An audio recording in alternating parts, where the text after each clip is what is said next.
Shalom y bienvenidos a Vía Haftaj Israel, una frase hebrea que significa amarás a Israel. Esperamos que se queden con nosotros, ya que nuestro maestro, el Dr. Baruch, nos compartirá una enseñanza expositiva de la Biblia. El Dr. Baruch es profesor titular del Instituto Zera Abraham, con sede en Israel. Aunque todos los cursos en el instituto se imparten en hebreo, el Dr. Baruch se complace en compartir esta enseñanza en inglés con doblaje al español. Para más información, visítenos en amarasaisrael.org o descargue nuestra aplicación móvil Mi Estudio Bíblico. Aquí está Baruch y la lección de hoy. ¿Eres demasiado informal con tu fe? A la hora de estudiar las Escrituras, ¿eres descuidado? Muchas personas no le dan a la palabra de Dios la importancia que deberían. Y cuando fallamos en eso, se verá afectado lo que creemos, lo que sabemos sobre Dios y cómo nos comportamos. El comportamiento es de suma importancia para Dios.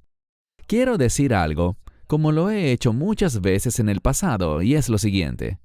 Somos salvos por gracia.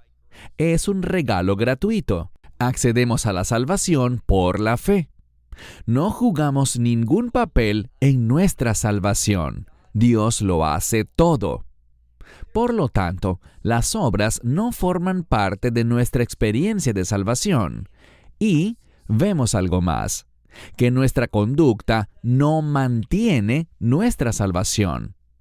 Una vez que alguien ha sido salvo por la gracia de Dios, a la cual accedemos a través de la fe, una vez que alguien ha sido salvo, esa persona permanecerá eternamente en esa condición. Ha sido convertido en un hijo de Dios por medio de la obra de redención de Dios. Dios es quien lo hizo y Él lo mantiene. No hacemos nada en relación con esas dos cosas, ni producirla inicialmente, ni mantener nuestra salvación. Ahora bien, aunque las obras, la conducta y el comportamiento no juegan papel alguno en el medio por el cual somos salvos, como he dicho, nuestras obras, nuestros hechos, nuestro comportamiento siguen siendo importantes para Dios. ¿Por qué? Porque dan testimonio a otros de nuestra nueva vida, de que hemos tenido, oye bien, que hemos tenido una experiencia y hemos nacido de nuevo, que somos una nueva criatura por el Mesías, por estar en Él, en esta relación de pacto con el Dios viviente. Bien, toma tu Biblia y ve conmigo a la epístola, la primera epístola de Juan, y ya estamos listos para el 5º capítulo. En este capítulo 5 vemos algunas verdades fundamentales de las que tenemos que apropiarnos. Y quiero decirte una cosa, la teología es importante. Las doctrinas que adoptamos son extremadamente significativas, tienen máxima importancia. Si no estamos creyendo lo correcto, puede que ni siquiera seamos salvos. Y aunque hayamos creído correctamente en el Evangelio, si nuestra teología es deficiente, entonces no vamos a comportarnos de una manera que agrade a Dios, no vamos a poder servirle. Por eso, esto es de suprema importancia. Vamos a ver aquí que la verdad impacta nuestro comportamiento. Y eso es algo que tú y yo debemos comprender y recordar. La verdad, la teología correcta, las doctrinas adecuadas, el entendimiento de lo que la Biblia revela, esas cosas van a impactar nuestro comportamiento. Y Juan nos revelará esto sin el menor lugar para la duda en esta primera parte del capítulo 5. Así que leamos juntos. Primera de Juan, capítulo 5, verso 1 dice: Y todo aquel que cree que Yeshua, ese es Jesús, es el Mesías. Lo primero que quiero que veamos es esto. Dice todo aquel. Todo aquel que es un creyente. Este es un concepto muy amplio que incluye a todas las personas. La invitación del Evangelio está abierta para toda la humanidad. Vino primero a Israel, a los hijos de Jacob, al pueblo judío, Pero siempre, siempre, siempre fue la intención de Dios que a través de Israel su evangelio se extendiera, como dice la Escritura, hasta lo último de la tierra. Así que no importa si eres judío o gentil, a qué raza pertenezcas, qué idioma hables o en qué país tengas tu ciudadanía, si le dices que sí al evangelio, si crees, como dice aquí, todo aquel que cree que Yeshua es el Mesías, todos los que creen van a compartir el mismo resultado. ¿Y cuál será? Aquí lo dice, que aquel que cree que Yeshua es el Mesías, nos dice que de Dios, y está hablando de este creyente, dice que de Dios es engendrado. Engendrado es simplemente un término ya casi en desuso, que significa nacido, y la implicación es que debido a que nacimos una primera vez, ahora nacemos de nuevo, nacemos otra vez, tenemos una nueva vida. Es una referencia a lo que los teólogos llaman regeneración. Nuestra fe en Él eventualmente va a producir algo, nos hará nacer de nuevo, empezar de nuevo, tener una nueva identidad, convertirnos en un nuevo hombre o en una nueva mujer. Todo lo que implica el concepto de ser regenerados. Luego vemos esta frase, el que ha sido engendrado, y debemos prestar atención a la gramática porque hay información muy importante en la gramática de esta frase, que ha sido engendrado. En primer lugar, está en tiempo perfecto y en voz pasiva. ¿Qué significa eso? Esto nos dice que cuando uno es engendrado, nacido de nuevo, eso en mi caso ocurrió hace muchísimos años. Sucedió en el pasado, pero hoy, ahora mismo, esa nueva condición de haber sido engendrado de nuevo por Dios sigue siendo parte de mi realidad. Y el estar en tiempo perfecto no solo significa que ocurrió en el pasado y continúa en el presente, sino que se extiende hacia el futuro. Y en este contexto, basados en lo que revela la palabra de Dios, se extenderá por toda la eternidad. Ser engendrado de nuevo, nacido de nuevo, regenerado, produce que nos convirtamos en una nueva criatura, obviamente una criatura en el Mesías. Y eso me dice que ese nuevo estado, esa nueva condición, es eterna. Esa es la implicación del tiempo perfecto. ¿Y qué nos dice la voz pasiva? La voz pasiva nos dice, y esto tiene enormes implicaciones, nos dice que yo no lo hice, no fue mi logro, no tuve nada que ver con ello, simplemente fue algo otorgado a mi favor. Lo recibí por fe. Pero Dios lo hizo. Dios lo hizo y Dios lo hará. Esto es importante también porque hay maestros que están compartiendo falsedades. Dicen que para mantener esa salvación, tienes que hacer esto o tienes que hacer aquello. Te enseñan que debes hacer algo más. No hay nada que deba hacerse con el fin de preservar nuestra salvación. Hay un sujeto que dice que el Mesías intercede y que esa intercesión mantiene nuestra salvación. No hay ningún verso en la Biblia que diga nada de eso, en absoluto. ¿Intercede Él por nosotros? Claro que sí. ¿Impacta eso nuestras vidas? Por supuesto. ¿Cambia eso de alguna manera nuestra experiencia de salvación, manteniéndola, mejorándola o alterándola? No es así. Una vez que nos convertimos en nuevas criaturas, aunque vamos a crecer y madurar en nuestra fe, Dios nunca nos verá de manera diferente. Siempre nos reconocerá desde el momento en que somos engendrados de nuevo, cuando creemos, cuando somos salvos y justificados, cualquiera sea el término que prefieras usar. Desde el momento en que somos salvos, Dios para siempre nos reconocerá como sus hijos redimidos por la sangre de su Hijo unigénito.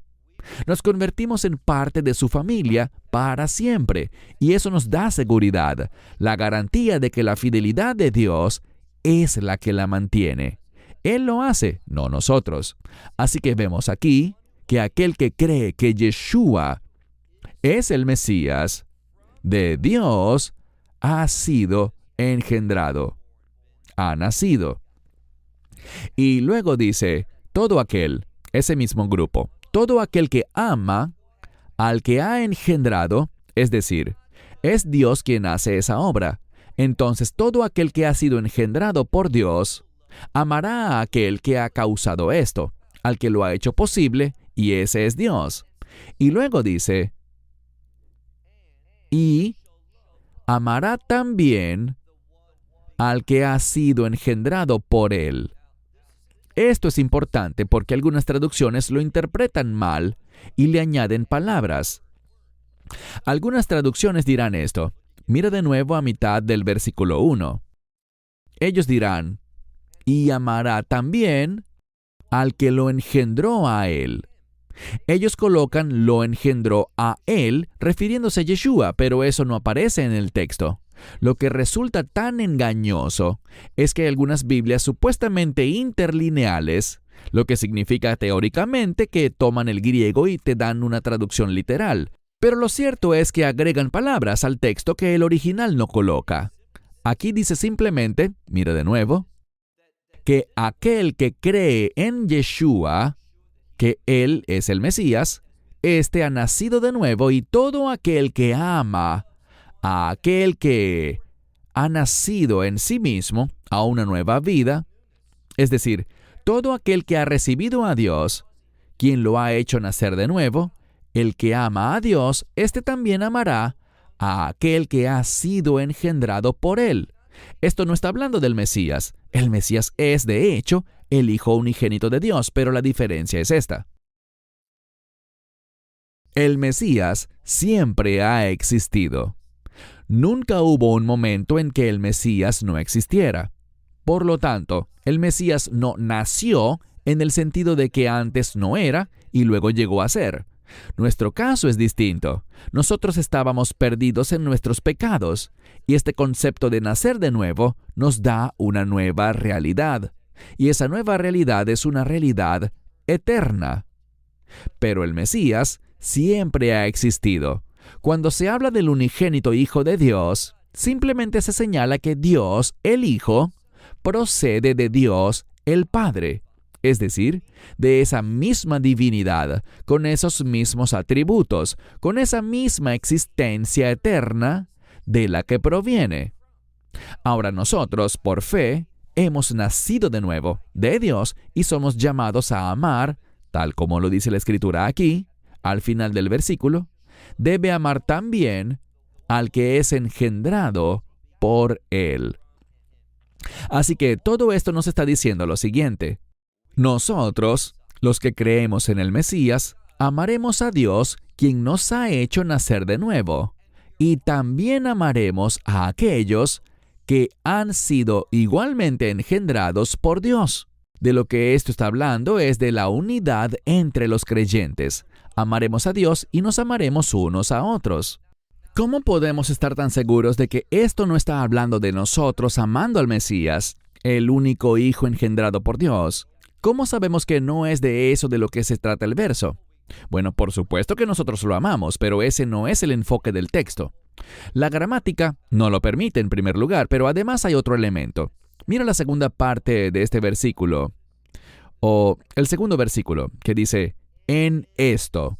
Y yo resaltaría estas palabras. ¿Cuál es el propósito de estas dos palabras, en esto?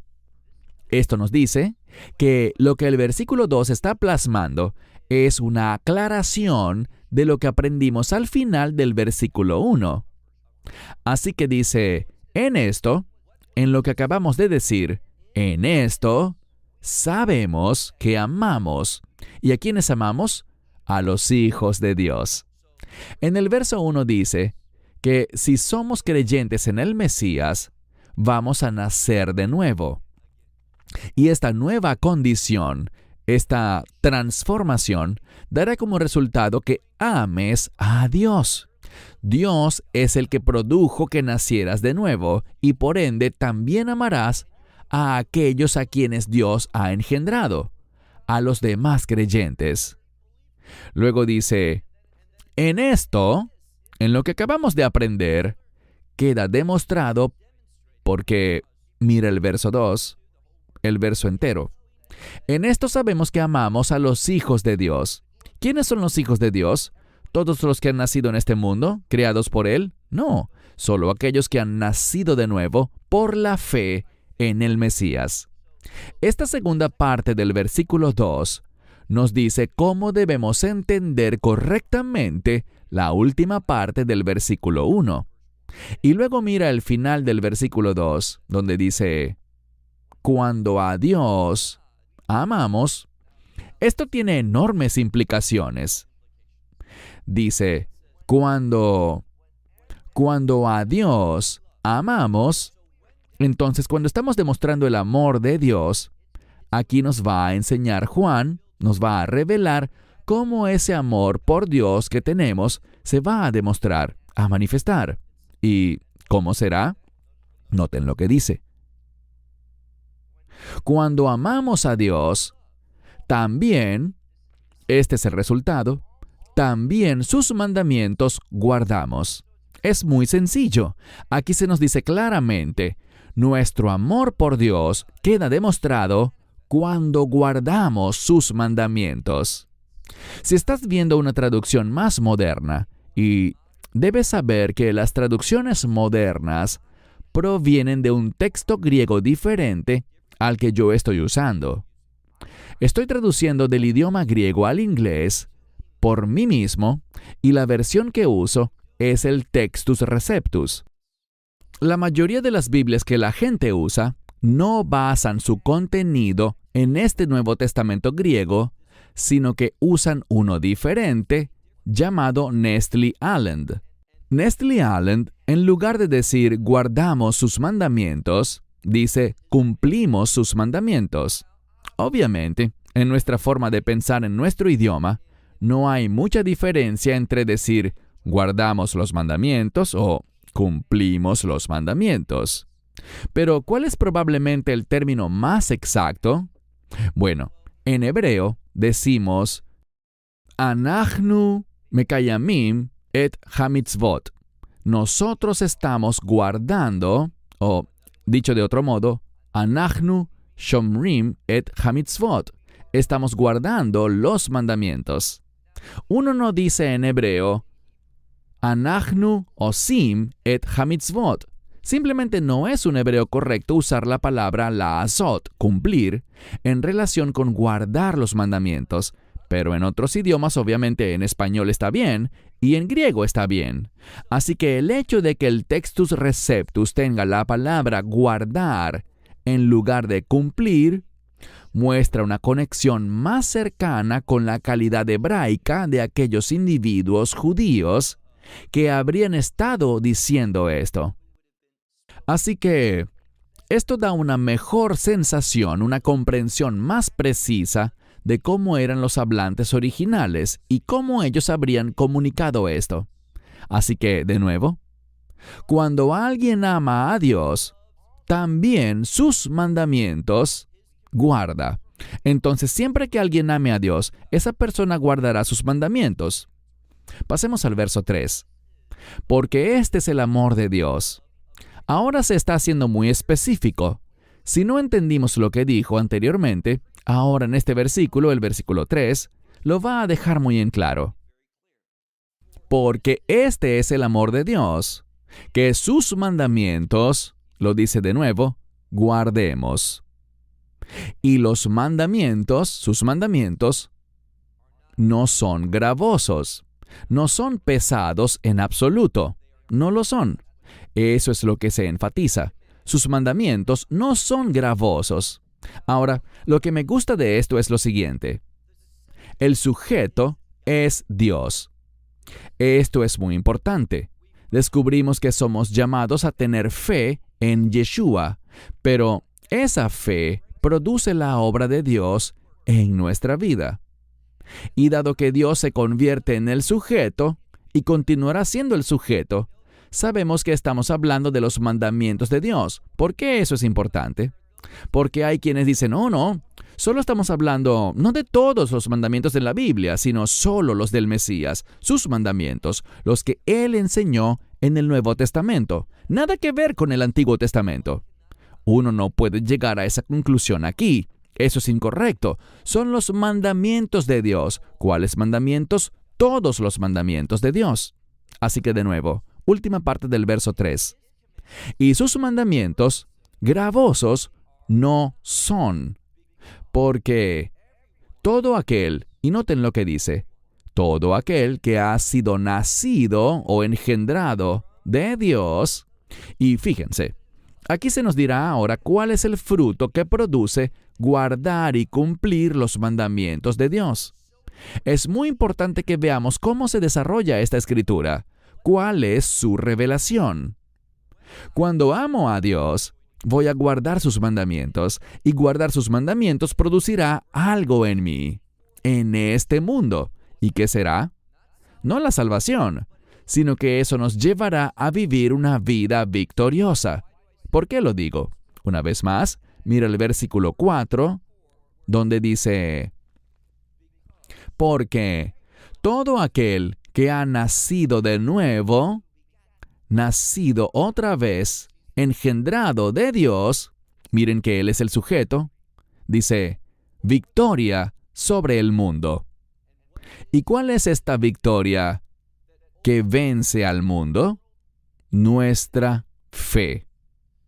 Lo que está diciendo aquí es esto. Y la palabra aquí para victoria o para vencer es la misma palabra. Victoria es un sustantivo, mientras que vencer es el verbo. Usamos palabras diferentes en español, pero en griego es la misma palabra. A veces tenemos sustantivos que no se usan como verbos en español, pero en griego, esa misma palabra para victoria se puede usar como verbo. Y en español le decimos vencer. Lo que aprendemos aquí es esto, que cuando estamos guardando sus mandamientos, eso produce algo.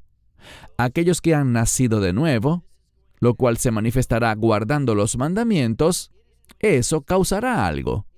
Eso producirá victoria sobre el mundo. Y esta es la victoria, la que vence al mundo.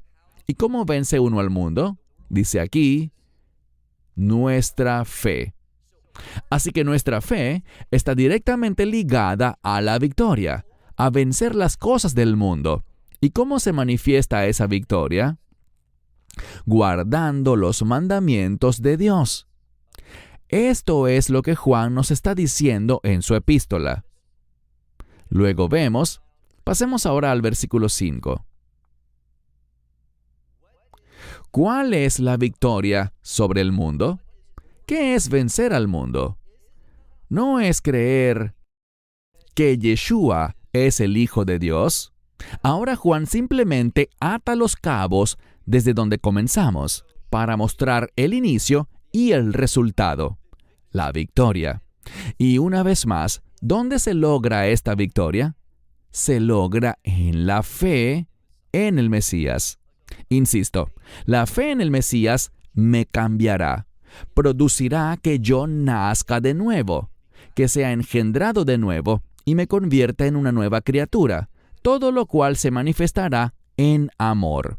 Primero, en mi amor por Dios y segundo, en mi amor por aquellos que pertenecen a Dios, aquellos que han compartido esa misma experiencia que nosotros hemos compartido al haber nacido de nuevo. Vamos a amar a aquellos que también han sido engendrados, y el amor de Dios se manifestará en esas personas de una sola manera, guardando sus mandamientos. Cuando vivimos ese tipo de vida, vamos a tener la victoria, y esa victoria es que vamos a vencer al mundo. ¿En qué consiste eso de vencer al mundo? En creer en el Mesías. Allí es donde comienza todo, creer que Él es el Hijo de Dios. Así que vemos un círculo aquí en la enseñanza de Juan, que nos lleva de vuelta a donde empezamos. Verso 6. Este es el que ha venido. El enfoque a continuación estará en el Mesías. La primera parte hablaba de creer en Él, pero esa fe hace que Dios actúe. Es una ley espiritual. No se trata de que manipulemos a Dios. No podemos forzar a Dios. Estamos abrazando las leyes de Dios. Y Dios simplemente dice, cuando crees que Yeshua es mi hijo, que Él es el Mesías, ahora veremos que el Mesías es el Hijo de Dios. Y cuando aprendemos eso, y lo creemos, y permitimos que eso obre en nuestra vida, se producirán cambios maravillosos. Se trata simplemente de una ley de Dios. Así es como Él lo ha establecido. Por lo tanto, verso 6. Ahora el enfoque está en el Mesías. Este es el que ha venido, y ha venido a través de agua y de sangre. Aprendamos de nuevo, el Mesías es eterno. Nunca hubo un tiempo en el que Él no existiera, pero ahora se está enfocando en su encarnación, en que Él vino al mundo.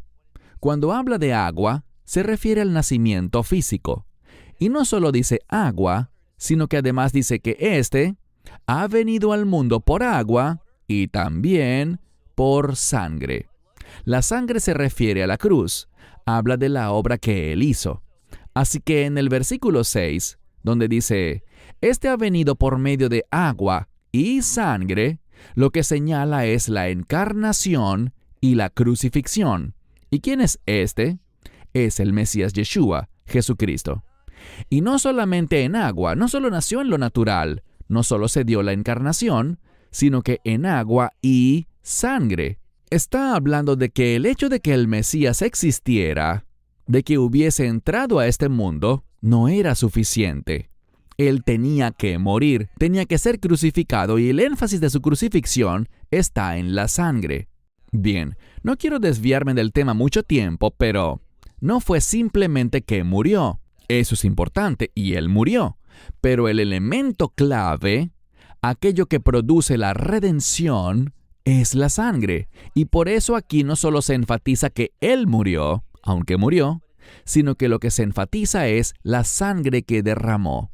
Así que la encarnación y la crucifixión liberaron la sangre del Mesías para que pudiéramos nacer de nuevo, para que pudiéramos ser redimidos.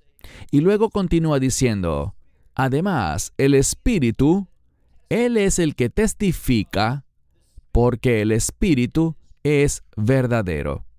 Ahora bien, el Espíritu es verdadero. Él es el Espíritu de la verdad. Él testifica perfectamente, con precisión, acerca de la verdad de Dios. Y esto simplemente nos dice lo que Juan nos dijo en otra parte en su Evangelio, y es que el Espíritu Santo, el Espíritu del Mesías, es el Espíritu de verdad. Él nos guía a toda verdad. Noten algo, Él une unos elementos aquí. Él une un testimonio, un testigo, donde dice, y el Espíritu es el que testifica, porque el Espíritu es verdadero. Y lo que literalmente dice es el Espíritu, Él es la verdad. Muy importante que veamos esto, que todo lo que el Espíritu revela es verdad. Y, en este sentido, quienes escribieron la palabra de Dios lo hicieron bajo la inspiración del Espíritu de Dios. Así que el Espíritu Santo es la verdad, y por lo tanto vamos a leer en el verso 7. De hecho, en los versos 7 y 8 encontramos una doctrina muy importante, y quiero decirles que esa doctrina es la Trinidad. Aquí está el problema. Si estás siguiendo una traducción moderna, verás que han eliminado parte de lo que tiene el Nuevo Testamento. ¿Por qué razón? Pues recuerden que existen dos textos griegos principales, el Textus Receptus y lo que se llama Nestle Aland, dos hombres que fueron los editores de este segundo texto. ¿Cuál era el objetivo de Nestle y Aland? ¿Era acaso armar el mejor texto griego posible? No, su objetivo era mostrar las principales diferencias entre los manuscritos principales y el Textus Receptus. Así que no se trataba de mostrarnos cuál es el más preciso, sino cuáles son las diferencias principales. El problema es que estas diferencias no mejoran el texto. Ese no era su propósito. Y es muy lamentable que de entre todas las traducciones, solo la King James y la New King James en inglés y la Reina Valera 60, junto a otras versiones más antiguas de la Reina Valera, son las únicas que se basan en el Textus Receptus. Por esto quizás escuches algunas cosas que están en el texto griego que no están en tu Biblia, así que debes prestar mucha atención a esto. Verso 7. Porque 3 son los que testifican en el cielo. Así que 3 son los que testifican en el cielo. ¿Quiénes son los 3? Sigue leyendo. El Padre, la palabra o el verbo y el Espíritu Santo. El Padre sabemos que es Dios Padre. La palabra, obviamente, Juan lo dice en su Evangelio. El verbo que se hizo carne es el Mesías. Él es el verbo de Dios. Estamos hablando del Hijo de Dios. Y luego el Espíritu Santo. Así que Dios Padre, Dios Hijo y Dios Espíritu Santo. Una referencia clara a la Trinidad. Si alguien dice, oh, la Trinidad no está en la Biblia. Bueno, puede que la palabra Trinidad no aparezca, pero vemos aquí que hay un testimonio del Espíritu de Dios, de quien vimos que es el Espíritu de verdad. Y el que da testimonio en el cielo es el Padre, el Verbo y el Espíritu Santo. Dios Padre, su Hijo, el Mesías Yeshua y el Espíritu Santo. Y luego dice al final del versículo 7, aunque puede que tu Biblia no lo tenga, si estás usando una traducción moderna, aquí dice, y estos 3 son uno. Yo subrayaría esto. Si me dices, pero mi Biblia no tiene eso, se debe a que estás usando una traducción que es financiada por una organización liberal, una que cree que la alta crítica es algo bueno. Yo no lo creo así, porque lo que básicamente dice la alta crítica es lo siguiente. Si no podemos probar algo científicamente, o si no podemos encontrar un testimonio total en todos los manuscritos, entonces lo eliminamos. Eso es muy peligroso. ¿Por qué? Bueno, los manuscritos del Nuevo Testamento fueron escritos durante muchos siglos. Fueron copiados repetidamente y el problema es que hubo diferentes tradiciones, diferentes escuelas que copiaban los manuscritos y algunas de ellas no tenían la reverencia que deberían. Cuando no les gustaba algo, cuando no lo creían o no lo aceptaban, simplemente lo eliminaban. Lo que ocurrió es que eso provocó cambios, pero cuando observamos el mejor manuscrito, del cual se forma el Textus Receptus, encontramos de hecho esta oración al final donde dice, y estos 3 son uno. Una referencia clara al concepto de la Trinidad. Ahora mira el versículo 8, donde dice, y 3 son los que testifican en la tierra. Lo que dice aquí es que estos 3 testifican en el cielo. Es una revelación celestial, pero se manifestó en la tierra, lo que significa que debemos conocer este concepto de Dios Padre, Dios Hijo, Dios Espíritu Santo. Una vez más, y 3 testifican en la tierra, el Espíritu, el agua y la sangre. El Espíritu, el Mesías, su Espíritu, vino a este mundo por la encarnación a través de su nacimiento. ¿Y qué elemento representa el nacimiento? El agua. Y luego está la sangre, su crucifixión. Así que de la misma manera que Dios Padre, Hijo y Espíritu Santo testifican en el cielo, tenemos este mismo tipo de testimonio trinitario en la obra del Mesías, donde se habla de que Él es Espíritu, que se hizo carne, nació, y fue crucificado, derramó su sangre. Todo esto es fundamental para entender la revelación con la que el único Dios testifica ante nosotros. Y luego dice nuevamente, y los 3 son uno. Así que lo dice de nuevo, al concluir el versículo 8. Yo prestaría mucha atención a esto, revisando tanto como puedas, comparando diferentes manuscritos, y si quieres saber qué escritura está incluida aquí, es bueno mirar la King James en inglés o la Reina Valera 60 en español, o una Biblia interlineal basada en el Textus Receptus y no en Nestle Aland. Ahora pasemos al versículo 9.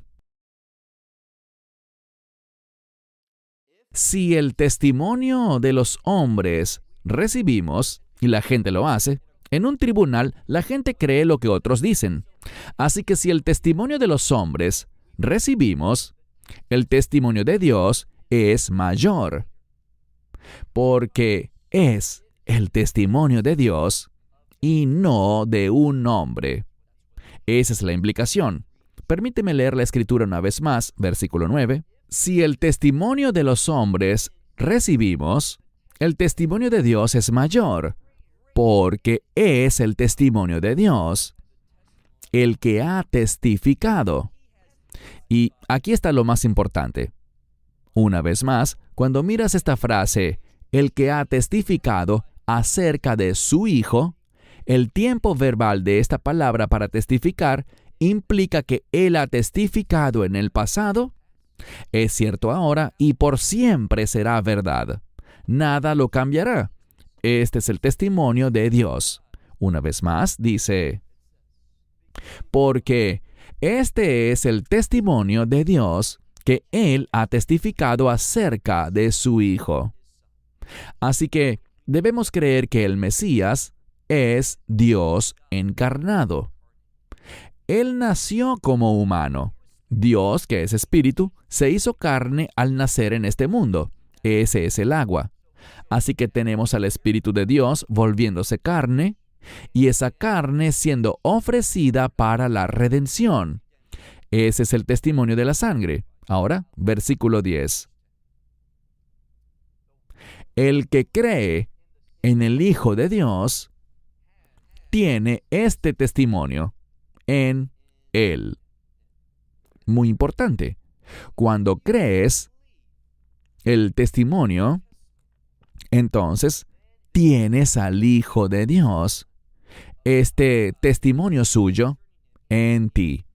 Las implicaciones de esto son muy importantes. Nos lo va a mostrar en un momento. Pero alguien que dice, yo no creo que el Mesías sea divino. Yo no creo que el Mesías sea Dios en la carne. Cuando niegas esto, no tienes el testimonio del Hijo en ti. Esto significa que Él no está en ti. No eres un creyente, no has sido justificado, no has sido perdonado, no has sido salvo. Tienes que creer en la divinidad del Mesías. Y mucha gente lucha con esta declaración que estoy haciendo. ¿Quieres decirme que si alguien no cree en la Trinidad no es salvo? Así es. ¿Por qué? Porque no saben quién es Yeshua. No saben que Él es el Hijo de Dios. Tuve un encuentro, y de esto es de lo que hablo cuando me refiero a que hay personas intencionalmente engañosas. Se me informó que un líder congregacional, y yo diría que él antes creía en la Trinidad, pero fue influenciado por otra persona, y ahora dice, ¿sabes? Yo nunca creí en eso. Está bien, aceptaré su testimonio. Él nunca creyó en la Trinidad. Entonces, ¿qué pasa?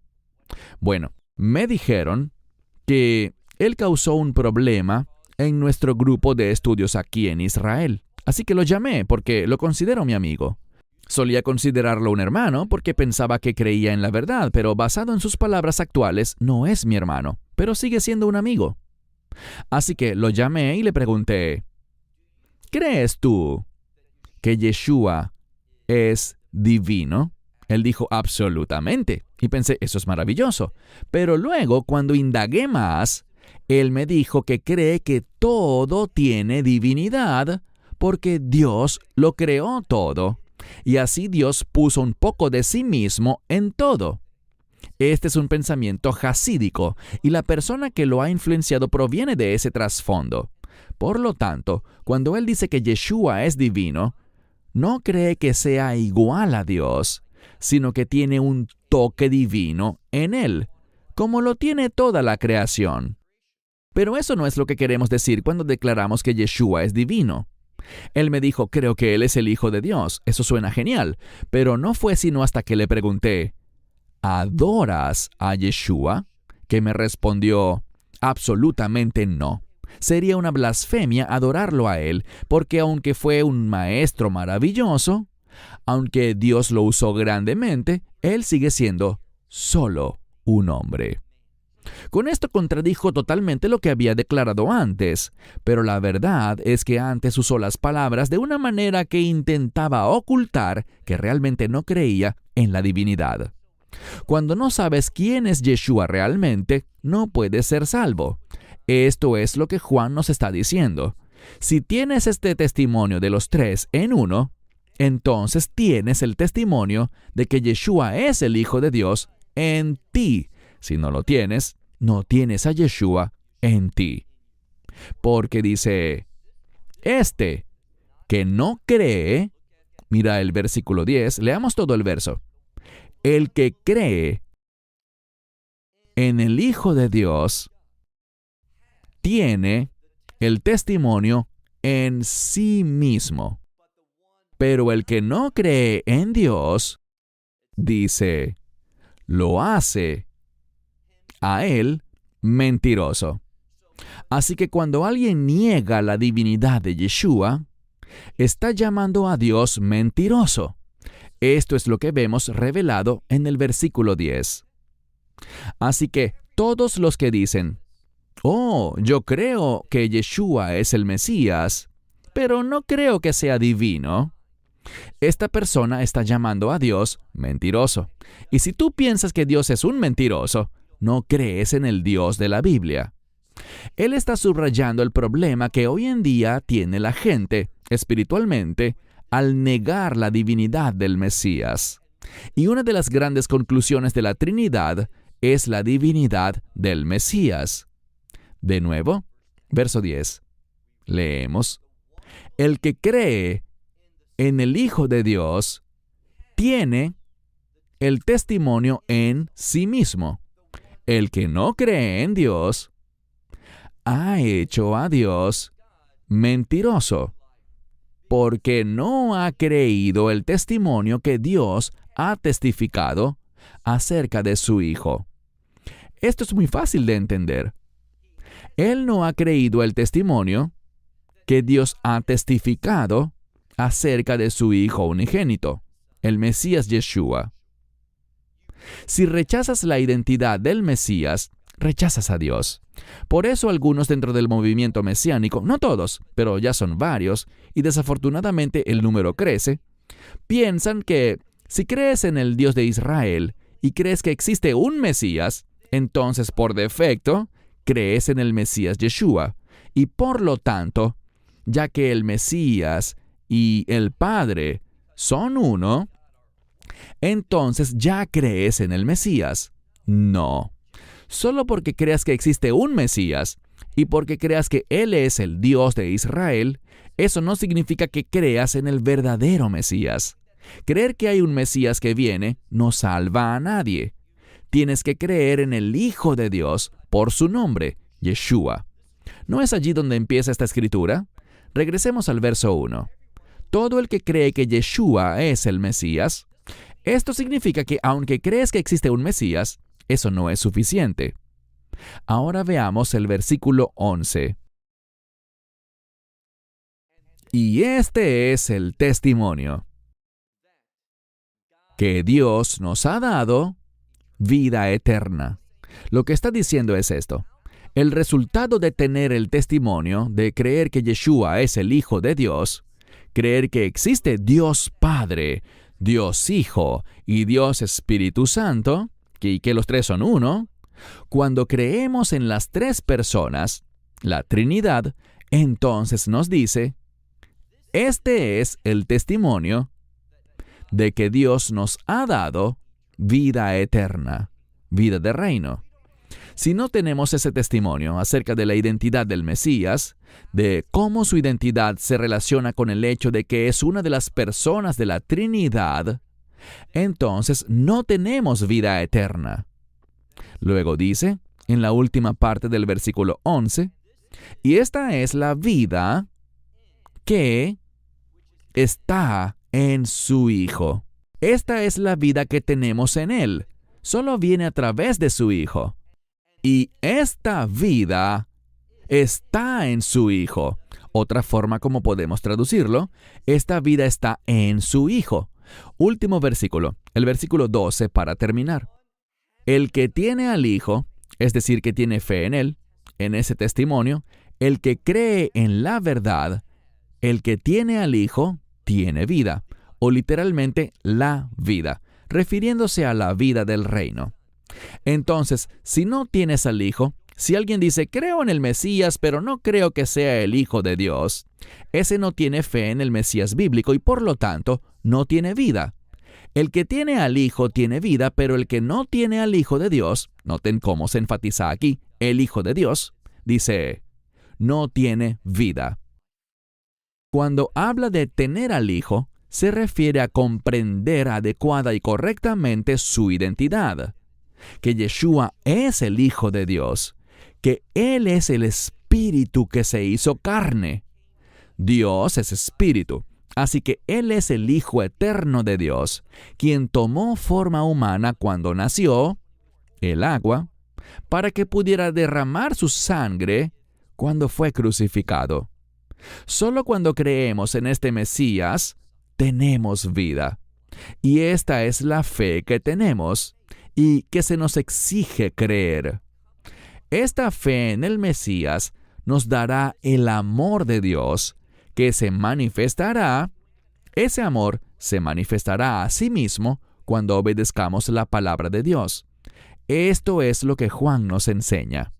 Voy a cerrar con esto hasta la próxima semana, cuando terminaremos nuestro estudio de la primera epístola de Juan. Hasta entonces, que Dios los bendiga y shalom desde Israel. Shalom from Israel. Esperamos que te hayas edificado con el mensaje de hoy y lo compartas con otros. Te invitamos a seguir nuestros estudios cada semana por este canal y por el portal de YouTube de Amarás a Israel. También puedes descargar nuestra aplicación móvil gratuita, Mi Estudio Bíblico.